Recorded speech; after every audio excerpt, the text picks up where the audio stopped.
கர்த்தருடைய பரிசுத்த நாமத்திற்கே மகிமை உண்டாவதாக. விசுவாச அறிக்கை நிகழ்ச்சியில் 3வது நாள் வந்திருக்கிறோம். 100 விசுவாச அறிக்கைகளை நம்ம சொல்ல போகிறோம். தேவச்சனங்களே, இது ஒரு சின்ன வீடியோவாக இருக்கலாம். எங்களோடு இணைந்து கொள்ளுங்கள். எங்களோடு இணைந்து இந்த நேரத்தில் 100 விசுவாச அறிக்கையை நம்ம என்ன சொல்ல போகிறோம்? இருதயத்தின் ஆழத்திலேருந்து சொல்ல போகிறோம். ஏன் நம்ம இருதயத்திலேருந்து சொல்லணும்னா, ரோமர் 10வது வசனம் சொல்லுகிறது, நீதி உண்டாக இருதயத்திலே விசுவாசிக்கப்படும், ரட்சிப்பு உண்டாக வாயினாலே அறிக்கை செய்யப்படும். நீங்கள் அறிக்கை பண்ணுகிறது வாயினால தான், ஆனால் நீங்கள் விசுவாசிக்கிறது வாயினால் அல்ல. நீதி உண்டாக இருதயத்தில் விசுவாசிக்கப்படணும். நீங்கள் இருதயத்தில் நம்பி நாங்கள் சொல்கிற ஒவ்வொரு வார்த்தையையும், ஆவியானுடைய ஏவுதலினால் சொல்லப்படுகிற ஒவ்வொரு வார்த்தையும் நீங்கள் இருதயத்தில் நம்ப வேண்டும். வேத வசனங்களில் இருக்கிற சாராம்சத்தை தான் நாங்கள் வார்த்தையாக எடுத்து சொல்லி கொண்டு இருக்கிறோம். உடனே நீங்கள் இருதயத்தில் நம்ப வேண்டும், உடனே வாயால் சொல்ல வேண்டும். 2 விஷயம்தான். நம்புங்க, சொல்லுங்க. நம்புங்க, சொல்லுங்க. 2 விஷயம் செய்ய போகிறீங்க. அப்படியே நம்புங்க, அப்படியே சொல்லுங்க. இதை தான் நம்பணும். எப்பெல்லாம் பிசாசு சோர்வானதை நம்ப வைக்கிறானோ அப்பெல்லாம் தேவ ஜனங்களே விசுவாசம் என்ற கேடகத்தை பிடித்து கொள்ளணும். அவன் சொல்லுவான், இதோட அவன் குடும்பம் முடிஞ்சிரும்னு சொல்லுவான். லாசரும் மரித்து போனார். அந்த நேரத்தில் எல்லாம் முடிஞ்சிட்டு நினச்சாங்க. எங்கே மனுஷன் ஃபுல் ஸ்டாப் வைக்கிறானோ அந்த ஃபுல் ஸ்டாப்புக்கு பிறகு ஒரு பெரிய கேபிட்டல் லெட்டரை போட்டு ஆண்டவர் திரும்பியும் தொடங்குவார். எத்தனை பேருக்கு புரிஞ்சுன்னு தெரியல. புரியாட்டி திரும்பியும் சொல்லுகிறேன். எங்க மனுஷன் முடிஞ்சிச்சுன்னு சொல்லுகிறானோ அங்க கர்த்தர் தொடங்குவார். எங்க பிசாசு முடிஞ்சிட்டுன்னு சொல்றானோ அங்க கர்த்தர் தொடங்குவார். எங்க பிசினஸ் அழிஞ்சிட்டுன்னு சொல்றாங்களோ அங்க கர்த்தர் திரும்பியும் தொடங்குவார். எங்க ஊழியம் நின்றுட்டுன்னு சொல்றாங்களோ கர்த்தர் திரும்பி உங்களை கொண்டு தொடங்குவார். எங்க உங்க திருமண வாழ்க்கை உடஞ்சிருன்னு சொல்றாங்களோ அங்க கர்த்தர் திரும்பி எழுப்புவார். தேவ ஜனங்களே, நம்ம ஆண்டவர் அவர் ஜீவனுள்ள தேவன். அவர் அழிக்கிறதுக்காக வரவில்லை. பிசாசு தான் கொல்லவும் திருடவும் அழிக்க வந்திருக்கிறான். நம்ம தேவாதி தேவன் ஜீவனை கொடுக்க வந்திருக்கிறார். பழைய ஏற்பாட்டில் ஒரு அருமையான வார்த்தை இருக்குது. நாவின் அதிகாரத்தில் ஜீவனும் இருக்கு, மரணம் இருக்குதான். இந்த ஜீவன் யாருடையது? கர்த்தருடையது. மரணம் யாருடையது? பிசாசுடையது. அப்போ நீங்கள் பிசாசுக்கு ஓட்டு போட போறீங்களா? பிசாசுக்கு உதவி செய்ய போறீங்களா? பிசாசுக்கு சப்போர்ட் பண்ண போறீங்களா? கர்த்தருக்கு சப்போர்ட் பண்ண போறீங்களா? யாருக்கு கோஆப்ரேட் பண்ண போறீங்க? கர்த்தருக்கு சப்போர்ட் பண்ணுறீங்கன்னா உங்கள் வாழ்க்கையில் இந்த நிகழ்ச்சியில் மட்டுமல்ல, ஒவ்வொரு நிமிடமும் நீங்கள் விசுவாசமாக பேசணும். சூழ்நிலை தாறுமாறாக இருக்கலாம், ஆனால் நீங்கள் விசுவாசத்தில் பேசணும். ஒரு அருமையான தேவ ஊழியர் சொன்னார், எப்பெல்லாம் சூழ்நிலையை பார்த்து நீங்கள் பயந்து அவிசுவாசமாக பேசுகிறீங்களோ அந்த நேரத்தில் பிசாசு மகிமைப்படுறான். அப்படி என்றால் ஆண்டவரே உமக்கு நன்றி என்று சொல்லும் பொழுது ஆண்டவர் மகிமைப்படுறார் அல்லவா? அதே போல் சோர்ந்து போய் ஐயோ இது நடக்குமா, ஆண்டவர் இதை செய்வாரான்னு இப்படி அவிசுவாசப்படும் பொழுது பிசாசு மகிமைப்படுகிறான். அப்போது ஒரு சோர்வான நேரத்தில் அவிசுவாசமாக பேசும் பொழுது பிசாசு துதிச்சு கொண்டு இருக்கிறீங்க உங்களை அறியாமலே. அதனால தான் அநேகருடைய வாழ்க்கையில் போராட்டம். பிசாசு சிரித்து கொண்டு இருக்கிறான். தேவ ஜனங்களே, இன்னைக்கு நம்ம விசுவாச அறிக்கை பண்ண போகிறோம். சங்கீதம் 1 உள்ள சில வார்த்தைகள் எடுத்து நம்ம விசுவாச அறிக்கை பண்ண போகிறோம். அந்த வார்த்தைகள் அருமையான வார்த்தைகள் உங்களுக்காக நாங்கள் சேர்ந்து வாசிக்கிறோம். எங்களோடு சேர்ந்து சொல்லுங்க. துன்மார்க்கருடைய ஆலோசனையின்படி நடவாமல், பாவிகளுடைய வழியில் நில்லாமலும், பரியாசக்காரர் உட்காரும் இடத்தில் உட்காராமலும், கர்த்தருடைய வேதத்தில் பிரியமாயிருந்து இரவும் பகலும் அவருடைய வேதத்தில் தியானமாய் இருக்கிற மனுஷன் அவன் பாக்கியவான். அவன் நீர்க்கால்களின் ஓரமாய் நடப்பட்டு தன் காலத்தின் தன் கனியை தந்து இலையுதிராதிருக்கிற மரத்தை போல் இருப்பான். அவன் செய்வதெல்லாம் வாய்க்கும். துன்மார்க்கரோ அப்படி இராமல் காற்று பறக்கடிக்கிற எப்படி சொல்லப்பட்டிருக்கிறது? காற்று பறக்கடிக்கும் பதரை போல் இருக்கிறார்கள். ஆகையால் துன்மார்க்கர் நியாய தீர்ப்பிலும் பாவிகள் நீதிமான்களின் சபையிலும் நிலை நிற்பதில்லை. கர்த்தர் நீதிமான்களின் வழியை அறிந்திருக்கிறார். துன்மார்க்கரின் வழியோ அழியும். ஜனங்களே, இது ஃபுல்லாவே விசுவாச அறிக்கை தான். அற்புதமான அறிக்கை. நம்ம எல்லாரும் சேர்ந்து இதுல இருக்கிற ஒரு 100 காரியங்களை சொல்ல போகிறோம். எங்களோடு இணைந்து கொள்ளுங்க. தேவ ஜனங்கள் இதை சொல்ல அவங்க வாழ்க்கை பரிசுத்தமாகிறத உணர்வீங்க. உங்க வாழ்க்கை மாறுகிறத உணர்வீங்க. சங்கீதத்துல முதல் புஸ்தகமே இதுதான். இது அற்புதமான புஸ்தகம். இந்த புஸ்தகத்துக்குள்ள மறைஞ்சிருக்கிறது ஒரு தெய்வீக தன்மை. ஆமென். ஏன்னா துன்மார்க்கனோடு இல்லாத நேரத்துல தான் கர்த்தரோடு இருக்க முடிகிறது. ரெண்டு இடத்துல இருக்க முடியும். ஒன்று பிசாஸ்டே, இன்னொன்று ஆண்டவர் கூட. துன்மார்க்கனோட இருந்தா நம்ம மனுஷன் கூட தான் இருக்கிறோம் நம்ம நினைப்போம். ஆனால் அவனுக்குள்ளே இருக்கிற கேரக்டர் பிசாசுடையது. அப்போ நீங்கள் உங்களை அறியாமலே பிசாசு கூட இருக்கிறீங்க. இன்னொரு வாய்ப்பு இருக்குது, அது கர்த்தர் கூட இருக்கிறது. அது எப்படி இருக்க முடியும்? வேதத்தோடு இருக்கும் பொழுது. அதுக்கு கூட இருக்கும் பொழுது அதனுடைய முடிவு என்ன? துன்மார்க்கனோடு இருக்கும் பொழுது அதனுடைய முடிவு என்னன்னு இந்த சங்கீதம் சொல்லி இருக்கிறது. அது அவ்வாறாகவே நம்ம விசுவாச அறிக்கை பண்ண போகிறோம். எல்லாரும் இணைந்து சொல்லுவோமா? துன்மார்க்கனுடைய ஆலோசனையில் நான் நடக்க மாட்டேன். துன்மார்க்கருடைய ஆலோசனையில் நான் நடக்க மாட்டேன். துன்மார்க்கர் சொல்லுகிற மாதிரி நான் செய்ய மாட்டேன். துன்மார்க்கர் சொல்லுகிறது மாதிரி நான் செய்ய மாட்டேன். தவறான நண்பர்கள் சொல்லுகிறதை நான் செய்ய மாட்டேன். என் தவறான நண்பர்கள் சொல்லுகிறதை நான் செய்ய மாட்டேன். பண ஆசை உள்ளவர்கள் சொல்லுகிறதை நான் செய்ய மாட்டேன். பண ஆசை உள்ளவர்கள் சொல்லுகிறதை நான் செய்ய மாட்டேன். அநீதி உள்ளவர்கள் சொல்லுகிறதை நான் செய்ய மாட்டேன். அநீதி உள்ளவர்கள் சொல்லுகிறதை நான் செய்ய மாட்டேன். பாவிகளுடைய வழியில் நிற்க மாட்டேன். நான் பாவிகளுடைய வழியில் நிற்க மாட்டேன். அசுத்த காரியங்களை செய்கிறவர்களோடு நான் இருக்க மாட்டேன். நான் அசுத்த காரியங்களை செய்கிறவர்களோடு இருக்க மாட்டேன். இச்சையான காரியங்களை செய்வர்களோடு நான் இருக்க மாட்டேன். இச்சையான காரியங்களை செய்கிறவர்களோடு நான் இருக்க மாட்டேன். வாழ்க்கையில் என்னுடைய வாழ்க்கையில் பாவிகளோடு இணைந்து நான் செயல்பட மாட்டேன். பரியாசக்காரரோடு உட்கார மாட்டேன். அவர்கள் இருக்கிற இடத்தில் நான் இருக்க மாட்டேன். கர்த்தருடைய வேதத்தில் பிரியமாயிருப்பேன். வேதத்தை எடுத்து தியானிப்பேன். ஒவ்வொரு பகுதியாக வாசிப்பேன். இதுவரை வாசித்திராத ரகசியங்களை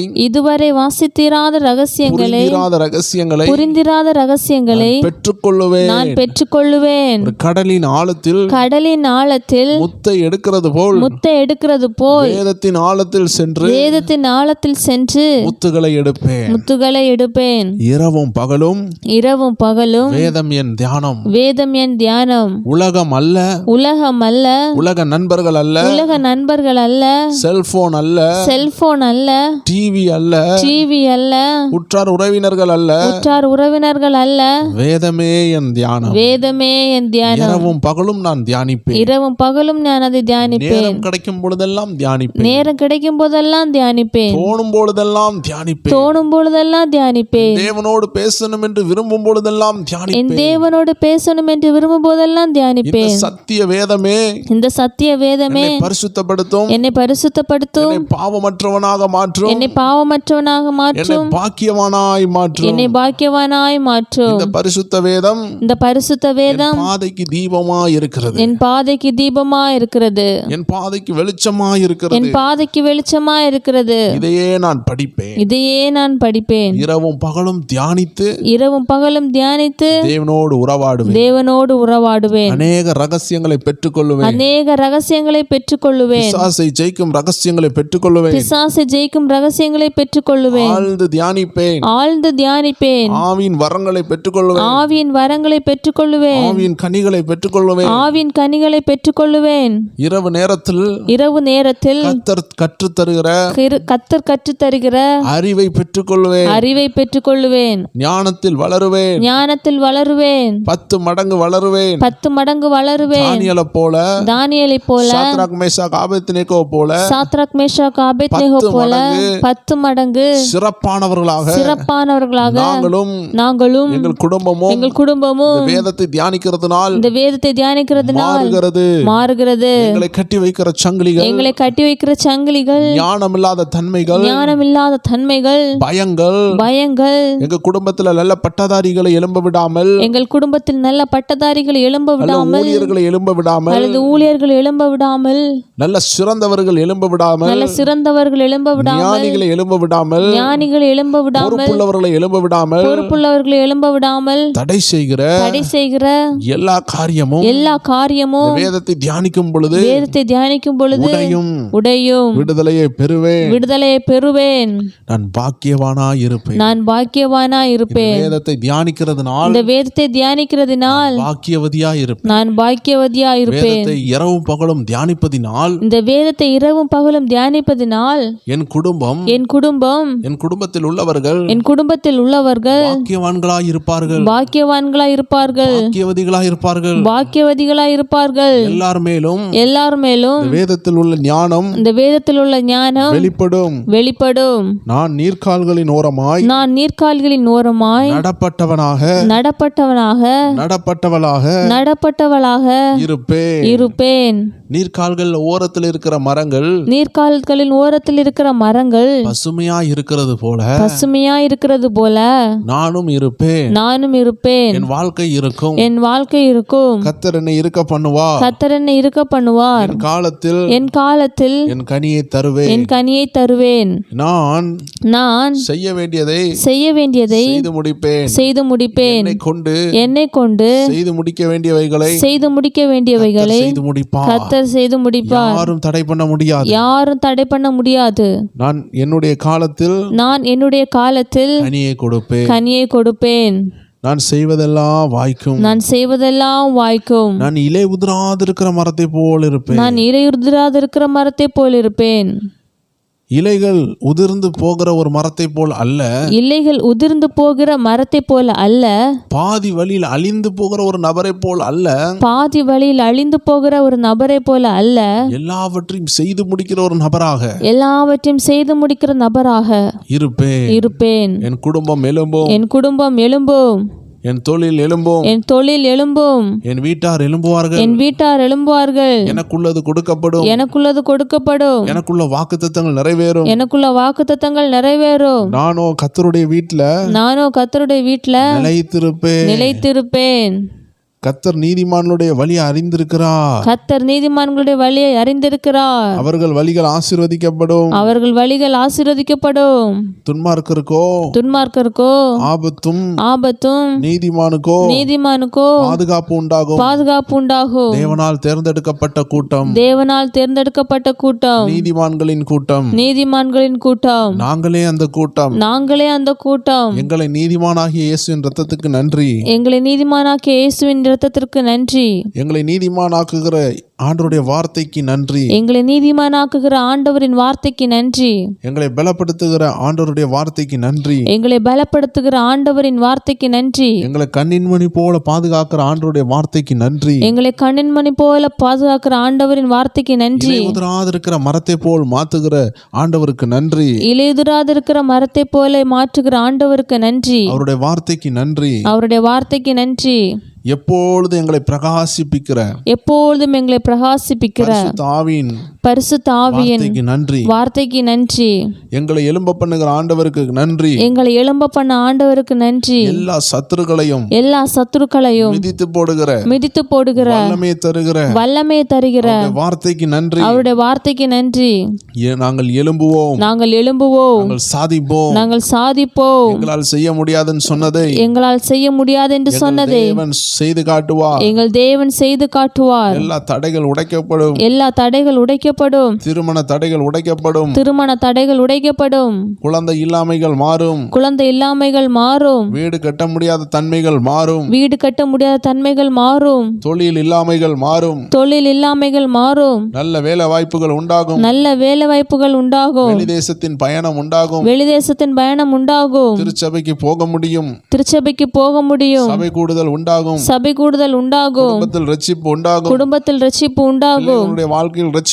பிள்ளைகளுடைய வாழ்க்கையில் ரட்சிப்பு உண்டாகும். கண்ணருடைய வாழ்க்கையில் ரட்சிப்பு உண்டாகும். வீட்டை சுற்றிலும் எழுப்புதல் உண்டாகும். வீட்டில் நீதிமானின் வீட்டில் கம்பீர சத்தம் உண்டு. அழுகுரல் ஓடும். சமாதானம் மூடும். எப்பொழுதும் கர்த்தருக்குள் சந்தோஷமாயிருப்போம். சந்தோஷம் எங்களுடைய பலன். கர்த்தருக்குள் மனமகிழ்ச்சியா இருப்பதே எங்களுடைய பலன். நாங்கள் விதைப்பதை நாங்கள் அறுப்போம். இந்த விசுவாச விதைகளை இன்று விதைக்கிறோம். நாளை அறுப்போம். வருகிற நாட்கள் அறுப்போம். ஒவ்வொரு வார்த்தைகளும் நாங்கள் சொல்லுகிற ஒவ்வொரு வார்த்தைகளும் வித்தாக இருக்கிறது. இன்று விதைக்கிறோம். வருங்காலத்தில் அறுக்கிறோம். இயேசுவுக்கே நன்றி. தேவ ஜனங்களை 100 விசுவாச அறிக்கைகளை நாம் எடுத்திருக்கிறோம் தேவஜனங்களே. ஆமென். ஆண்டோடைய சமூகத்தில் ரொம்ப நேரம் காத்திருந்து இந்த வார்த்தைகளை உங்கள் சமூகத்தில் கொண்டு வந்து சேர்க்க கர்த்தர் உதவி செய்திருக்கிறார். ஒவ்வொரு வார்த்தை நீங்கள் ஒரு 5 வார்த்தையை விசுவாசத்தில் சொன்னால் கூட அதுக்கு எஃபெக்ட் உண்டு. ஆமென். பிசாசு எங்கே தெரியுமா சோர்ந்து போகிறான், எங்கே தெரியுமா தோற்று போகிறான்? உங்கள் வாயிலிருந்து வருகிற ஒரே ஒரு விசுவாச வார்த்தை பிசாசை தூக்கி வீசும். ஆமென். இயேசுனுடைய சோதனை எடுத்துக்கொள்ளுங்க. அங்கே இயேசு ஒரு 2-3 வார்த்தையை விசுவாசத்தில் சொல்கிறாரு, வசனத்தை எடுத்து பேசுகிறாரு. அவன் 3 நாள் சோதனையை கொண்டு வரான். அந்த சோதனையெல்லாம் அவர் சொல்கிறார், பிசாசு சொல்கிறான் இந்த கல்லை அப்பமாக்கும்னு சொல்லுகிறார். அவன் அப்படி சொல்லும் பொழுது ஆண்டவர் சொல்கிறாரு, மனுஷன் அப்பத்தினால் மாத்திரமல்ல தேவனுடைய வாயிலிருந்து புறப்படுகிற ஒவ்வொரு வார்த்தையினால் பிழைப்பான் என்று சொல்லுகிறார். உடனே அவன் வெட்கப்பட்டு போகிறான். பார்த்தீங்களா? அப்போது பிசாசுக்கு தேவை வார்த்தை தான். நீங்கள் வார்த்தையை சொல்லிட்டீங்கன்னா அவன் ஓடிடுவான். பிசாசை விரட்டுறதுக்கு முக்கிய காரணமே வார்த்தை. ஆமென். நீங்கள் விசுவாசமாக இருக்கிறீங்கன்னு தெரிஞ்சிட்டாலே பிசாசு தலை தெறிக்க ஓடுவான். நீங்கள் பயந்துட்டீங்க, நீங்கள் அவிசுவாசிட்டீங்கன்னா அவன் உங்கள் வீட்டுக்குள்ளே வந்து உட்காந்துக்கிடுவான். அதனால் எப்பொழுதுமே அவிசுவாசத்துக்கு இடம் வேண்டாம், சோர்வுக்கு இடம் வேண்டாம். விடுதலையை மட்டும் பார்க்க போகிறோம். எல்லாரும் கண்களும் உடலாம், ஜெபிக்கலாம். அன்பான ஆண்டவரே, இந்த அருமையான 3ஆவது நாளில் யாரெல்லாம் இந்த விசுவாச அறிக்கை எங்களோடு சேர்ந்து சொன்னார்களோ, 1-2 வார்த்தை இல்லை ஆண்டவரே, 100 கணக்கான வார்த்தைகளை சொல்லியிருக்கிறாங்க. ஒவ்வொரு பேருடைய வாயிலிருந்து வந்த வார்த்தைகள் வித்தாக இருக்கிறது. 100 வித்துகளை விதைச்சிருக்கிறாங்க. 100 மடங்காக இது வரப்போகிறதுக்காக நன்றி. ஒரு வித்து 100ஆக கனி கொடுக்க போகிறதுக்காக நன்றி. 100 வித்துகளும் 1000ங்களாக 10000ங்களாக இவர்கள் வாழ்க்கையில் இவர்கள் விதைத்த இந்த ஒவ்வொரு காரியமும் அப்படியே 100ஆக 60ஆக 30ஆக கனி கொடுக்க போகிறதுக்காக நன்றி அப்பா. உள்ளத்தின் வாஞ்சியோடு வைராக்கியத்தோடு ஒரு விடுதலையை பெற்றுக்கொள்ள வேண்டும் என்று எங்களோடு இணைந்து விசுவாச அறிக்கையை சொன்ன ஒவ்வொரு சகோதர சகோதரிகள், தாயார் தகப்பனார், சிறுவர் பெரியோர் யாராக இருந்தாலும், வாலிபர்கள் யாராக இருந்தாலும் ஒவ்வொரு வேளையும் பிதா குமாரன் பரிசுத்த ஆவியினால் வாழ்த்தி ஆசீர்வதிக்கிறோம். அவர்கள் தலையில் பொற்கிரீடம் இருக்கட்டும். விசுவாச அறிக்கை அவர்கள் நாவில் இருக்கட்டும். ஜீவனும் அவர்கள் வாயிலிருந்து புறப்படட்டும். அவர்கள் சொல்லுகிற ஒவ்வொரு வார்த்தையும் கிருபையுள்ள வார்த்தையாக அநேகரை ஆசீர்வதிக்கட்டும். குடும்பங்களில் மாற்றங்களை உண்டாக்கட்டும். இயேசுவின் நாமத்தில் ஜெபிக்கிறோம் எங்கள் ஜீவனுள்ள நல்ல பிதாவே. ஆமேன், ஆமேன், ஆமேன். எல்லா ப்ரேயர் டைம் ஃபேமிலிக்கும் ஒரு விஷயம் கூட அன்பின் வாழ்த்துக்கள். தொடர்ந்து நம்ம 15 நாட்களாக நம்ம இதை செய்து கொண்டிருக்கிறோம். தேவ ஜனங்கள் யாராவது புதிதாக இணைந்திருந்தீங்கன்னா நாளை தினத்திலேயே 9 மணி அளவில் இதே போல் இருக்கும். தேவ ஜனங்கள் இணைந்து கொள்ளுங்கள். அதிகாலையிலையும் விசுவாசத்தை குறித்து அருமையான ரகசியங்கள் பேசப்படுகிறது. இரவு நேரத்தில் விசுவாச அறிக்கை உண்டு. ஜனங்கள் இணைந்து கொள்ளுங்கள். God bless you.